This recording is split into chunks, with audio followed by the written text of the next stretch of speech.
Hello students, कक्षा 10 के SS की ऑनलाइन क्लासेस में आपका स्वागत है। पिछले वीडियो में हम हमारे सामाजिक विज्ञान विषय के अध्याय 17 पर चर्चा चल रही थी, जिसमें हमने मुद्राओं से संबंधित बातों से शुरुआत करते हुए ऋण लेने के विभिन्न तरीकों के बारे में जाना। हमने सबसे पहले बैंकों के बारे में अध्ययन किया कि बैंक किस तरह ऋण प्रदान करते हैं। उसके पश्चात हमने स्वयं सहायता समूह के बारे में जानकारी हासिल की और अंततः इस सफर में आगे बढ़ते हुए हम चिटफंड कंपनी तक पहुंचे। चिटफंड कंपनी जैसा हमारा लास्ट टॉपिक था, एक संक्षिप्त जानकारी एक बार पुनः जोड़ देता हूं उस टॉपिक से कि चिटफंड कंपनी एक ऐसी कंपनी है जो चिट योजना का प्रबंधन व संचालन करने का कार्य करती है। इसमें कई लोग मिलकर एक निश्चित राशि निश्चित समय तक जमा कराते हैं। आवश्यकता पड़ने पर एक बड़ी राशि उस अवधि के मध्य से कभी भी प्राप्त की जा सकती है। उस राशि पर जो व्यक्ति यानी जो सदस्य जितना ज्यादा बट्टा कटवाता है, अर्थात कमीशन या छूट कह सकते हैं, राशि उसे ही प्रदान कर दी जाती है और बट्टे की राशि समूह में आपस में बांट दी जाती है। वो कैसे, एक बार फिर देख लेते हैं। मान लीजिए 10 मेंबर हैं। मैं पिछले टॉपिक को जोड़ रहा हूं, एक बार नया टॉपिक हम आगे शुरू करेंगे। आगे 10 सदस्य हैं। इन 10 सदस्यों ने प्रति माह 100 रुपए जमा कराए हैं, तो एक माह के बाद इनकी राशि हो गई 1000। अब एक माह के बाद किसी व्यक्ति को राशि बड़ी चाहिए, उसने जमा तो कराए 100 रुपए, लेकिन उसे चाहिए और अधिक पैसे। किसी ने कहा इन 10 मेंबर में से कि 1000 रुपए की तो आवश्यकता मुझे भी है, तो दूसरे व्यक्ति ने भी कह दिया कि मुझे भी 1000 रुपए की आवश्यकता है। तो ऐसे में वो 1000 रुपया किसको दिया जाए? तो यहां पर बट्टा कौन कटवाता है सर्वाधिक? मान लीजिए ए नामक व्यक्ति कहता है कि मुझे तो 900 रुपए ही दे दो, 1000 नहीं चाहिए क्योंकि मेरी आवश्यकता ज्यादा है, मुझे 900 रुपए दे दो। बी कहता है कि मेरी आवश्यकता उससे भी अधिक है, मैं 800 रुपए में ही काम चला लूंगा, मुझे 800 रुपए दे दिए जाए। तो यहां जो बट्टा कटवाया है वो बी ने कटवाया है। कितने रुपए का? 200 रुपए का। जबकि ए का जो बट्टा था वो था 100 रुपए का। तो राशि अब ए को ना मिलकर किसको मिलेगी? बी को। यानी इस 1000 में से 800 रुपए बी को प्रदान कर दिए जाएंगे। बचे हुए 200 रुपए, ये बचे हुए 200 रुपए इन 9 मेंबरों को, 9 क्यों? क्योंकि 10 में से एक पे चला ही है, 9 मेंबरों को बराबर बराबर बांट दी जाएगी। तो ऐसे में इस व्यक्ति का कार्य भी पूर्ण हो गया है और ये व्यक्ति यानी जो राशि है वो बराबर भी बट गई। लेकिन ये 800 रुपए लेगा नहीं, भाग जाएगा लेके। इसे 10 माह तक, क्योंकि 10 मेंबर है तो 10 माह तक 100 रुपए जमा कराने होंगे। यानी 1000 रुपए जमा कराएगा और राशि इसने प्राप्त की है 800 रुपए। तो यह भी एक ऋण प्राप्त करने का तरीका है जब व्यक्ति के पास एक बड़ी राशि नहीं होती है और उसकी आवश्यकताएं बड़ी होती हैं, या कह सकते हैं उसे राशि तुरंत चाहिए होती है, तो चिटफंड कंपनी के माध्यम से राशि प्राप्त की जा सकती है। लेकिन कुछ चिटफंड कंपनी भारत में अवैध रूप से कार्य कर रही हैं, तो कुछ चिटफंड कंपनियां कानूनी रूप से वैध रूप से कार्य कर रही हैं। लेकिन वो बात छोड़िए, हम बात कर रहे थे ऋण की, यानी व्यक्ति ऋण लेने के लिए मजबूर होता है, व्यक्ति के पास आमदनी के स्रोत कम है, लेकिन व्यक्तियों की आवश्यकताएं बढ़ती जा रही हैं। ऐसे में आवश्यकताओं को पूरा करने के लिए व्यक्तियों को ऋण की आवश्यकता पड़ती है और ये ऋण विभिन्न माध्यमों से प्राप्त किया जा सकता है। लेसन नंबर 17 हमारा कंप्लीट हो चुका था। आज हम लेसन नंबर 16 की चर्चा करेंगे। Part number 16। यह लेसन बोर्ड एग्जाम में 3 अंक का आता है। यहां से एक एक नंबर के 3 प्रश्न मिलते हैं। अब आगे क्या होगा इस सेशन में वो तो परिस्थितियां और समय बताएगा, लेकिन अभी तक की स्थिति थी कि इस लेसन से 3 प्रश्न पूछे जाते थे और ये तीनों ही प्रश्न वेरी शॉर्ट होते थे, अर्थात एक एक नंबर के 3 क्वेश्चन आते थे। तो क्या है लेसन नंबर 16? आइए चर्चा करते हैं। पाठ का नाम है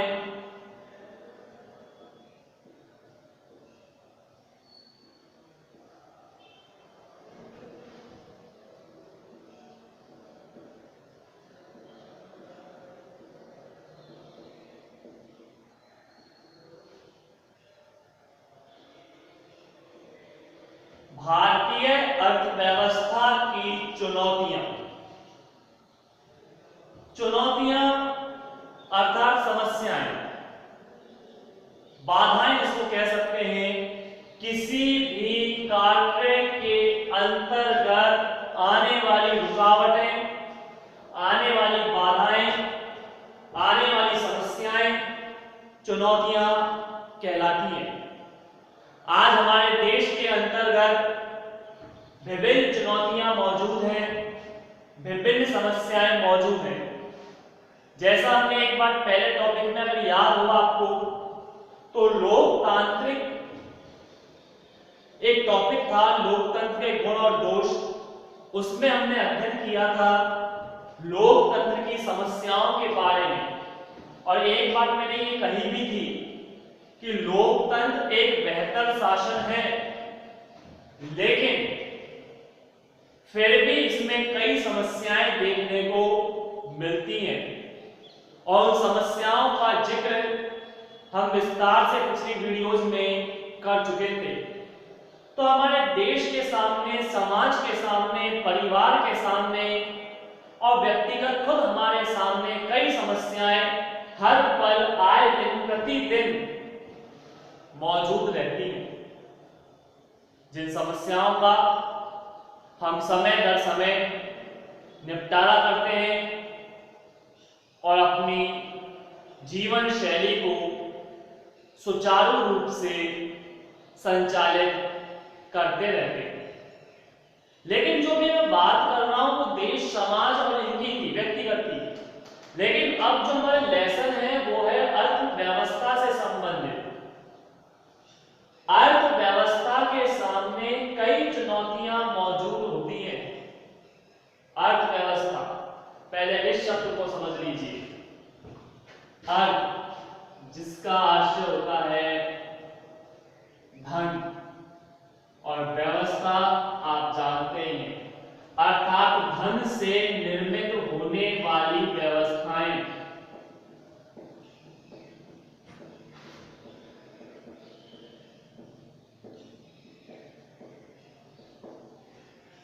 आज प्रत्येक समस्या का समाधान अगर देखा जाए तो धन है।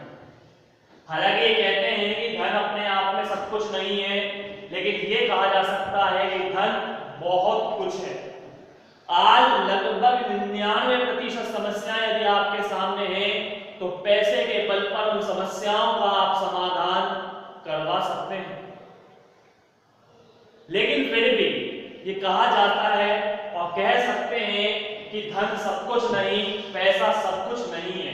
जैसे एक सामान्य बातों में आता है कि धन से बिस्तर खरीदे जा सकते हैं, नींद नहीं। धन से किताबें खरीदी जा सकती हैं, ज्ञान नहीं। धन से नौकर खरीदे जा सकते हैं, लेकिन अपना व्यक्ति नहीं खरीदा जा सकता। तो ऐसी कई चीजें हैं जो धन से नहीं खरीदी जा सकती, लेकिन फिर भी धन अपने आप में बहुत कुछ है। और आज हमारे जीवन की तमाम व्यवस्थाएं जो संचालित होती हैं वो इस धन के माध्यम से ही संचालित होती हैं। जिसके पास धन है वो इस समाज के अंतर्गत प्रभावशाली है, सम्माननीय है, पूजनीय है। और जिसके पास धन नहीं उसका कोई सम्मान नहीं, उसका कोई अपना नहीं।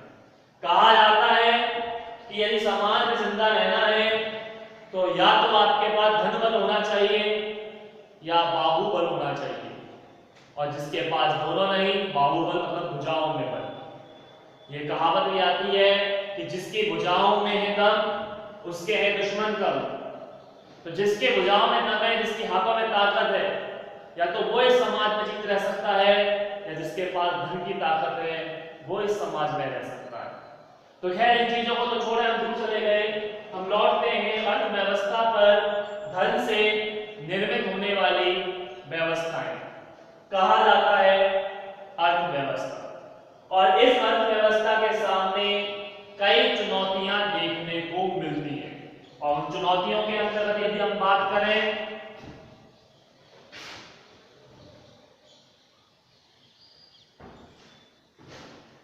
तो 3 चुनौतियां दृष्टिगोचर होती हैं। 3 चुनौतियां हमारे सामने आती हैं। वैसे तो बहुत हैं, लेकिन मुख्यतः यदि हम बात करें तो 3: गरीबी, बेरोजगारी और मुद्रास्फीति। क्या है देखिए। नंबर 1 गरीबी,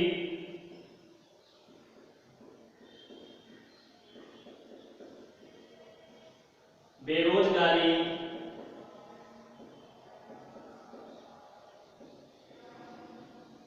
और मुद्रास्फीति। आज इस टॉपिक में से तीनों की परिभाषा बताकर ड्रॉप करूंगा। इन तीनों की परिभाषा हम समझेंगे, उसके बाद प्रत्येक टॉपिक के विस्तार से जानकारी आगामी वीडियो में की जाएगी। तो सबसे पहले गरीबी की परिभाषा को जाने। गरीबी क्या होती है? गरीबी से आशय व्यक्ति की उस स्थिति से है जिसमें व्यक्ति अपनी न्यूनतम आवश्यकताओं को पूरा करने में असमर्थ रहता है। गरीबी से आशय उस स्थिति से है जिसमें व्यक्ति अपनी न्यूनतम आवश्यकताओं को पूरा करने में असमर्थ रहता है। जरा सामने देखें। गरीबी से आशय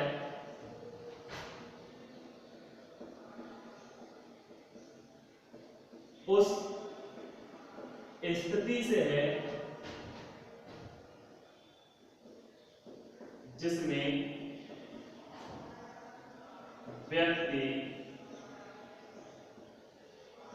अपनी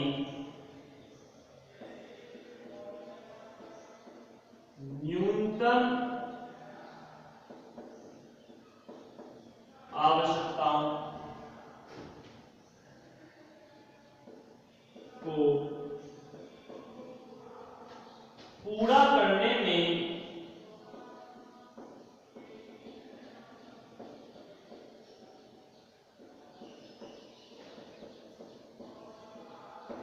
असमर्थ रहता है।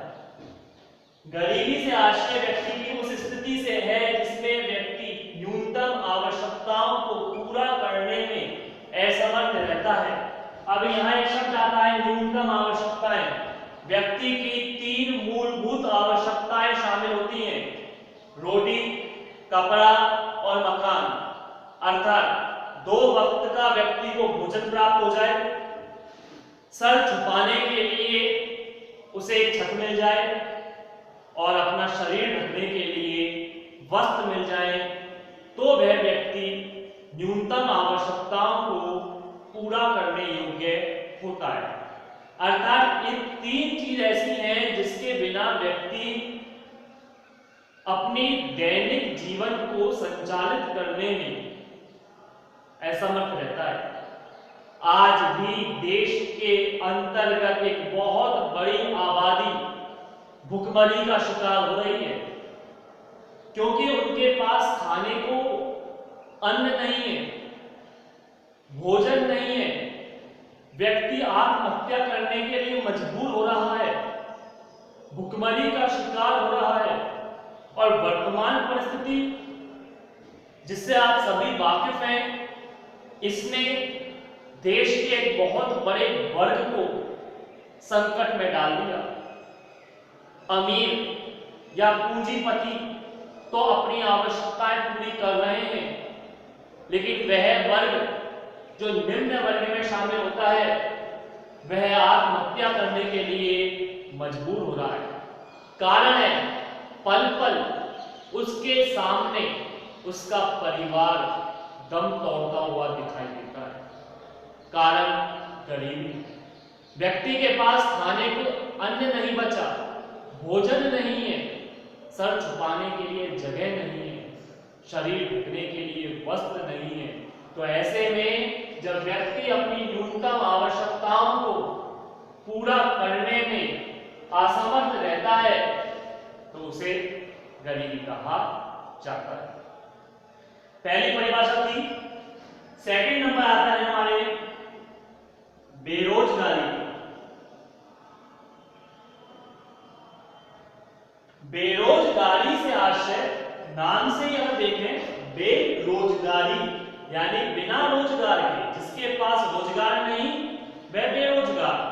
तो बेरोजगारी से आशय उस स्थिति से है जिसमें व्यक्ति कार्य करने का इच्छुक है, कार्य करने में सक्षम है, लेकिन उसे रोजगार की प्राप्ति नहीं हो पाती। तो ऐसा व्यक्ति बेरोजगार कहलाता है और ऐसी स्थिति बेरोजगारी कहलाती है। देखिए,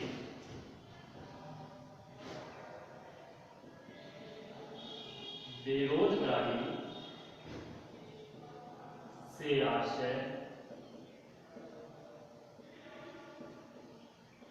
उस स्थिति से है जिसमें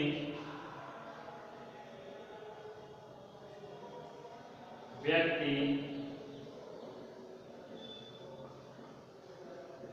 कार्य करने का इच्छुक व कार्य करने में सक्षम है, लेकिन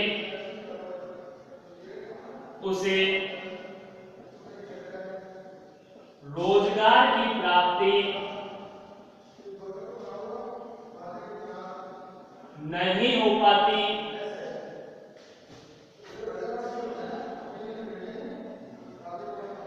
ऐसी स्थिति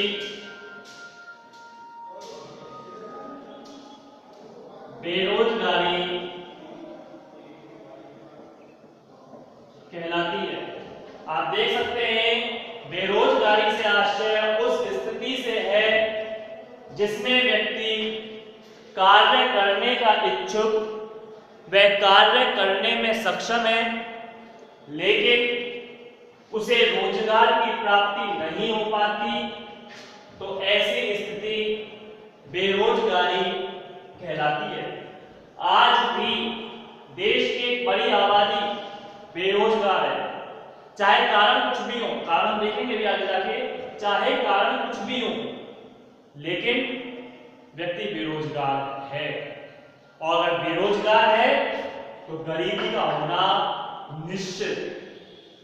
जो व्यक्ति बेरोजगार है, कहीं ना कहीं गरीबी उसका साथ देने के लिए चली आती है। तो ऐसे में जहां व्यक्ति बेरोजगार, वहां व्यक्ति गरीब अवश्य होगा। और क्यों कहते हैं अगर व्यक्ति गरीब है तो व्यक्ति बेरोजगार होगा, क्योंकि वही व्यक्ति गरीब होगा जो बेरोजगार है, और जो बेरोजगार है वो गरीब निश्चित। तो ये दो परिभाषा हमने देखी। एक तीसरी परिभाषा की चर्चा और कर लेते हैं आज के लिए, फिर इन तीनों टॉपिकों का आगामी वीडियो में समय दर समय वर्णन किया जाएगा। तीसरा टॉपिक आता है आपका मुद्रास्फीति।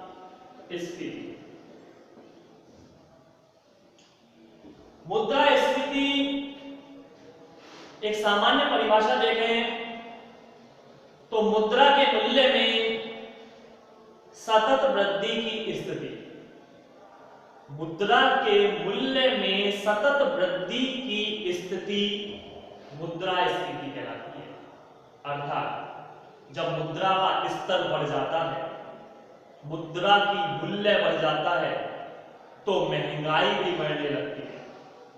मुद्रा का स्तर गिरता है, मूल्य बढ़ता है, मुद्रा का स्तर गिरता है और महंगाई बढ़ती चली जाती है।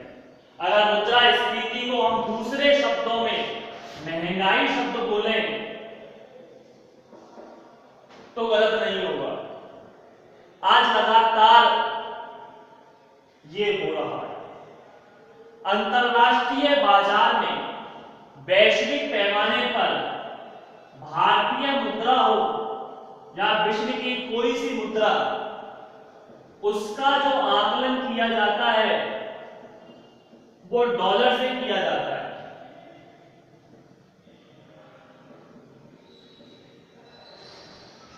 जितना यानी $1 में जितने रुपए होंगे, मुद्रा का स्तर उतना ही होगा। कैसे, जरा देखें इसको। एग्जाम्पल के रूप में $1 बराबर 70 रुपए है आज की तारीख में। सपोज करते हैं टुडे $1 बराबर 70 रुपए।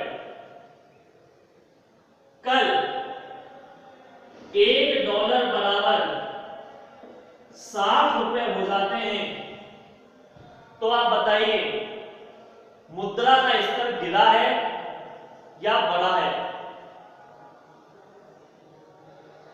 आज $1 बराबर 70 रुपए है, सपोज करते हैं। कल $1 बराबर 60 रुपए हो जाते हैं, तो आप सोचिए कि यहां मुद्रा का स्तर गिरा है या बढ़ा है? आप कहेंगे गिरा है। नहीं, यहां मुद्रा का स्तर बढ़ा है। वो कैसे?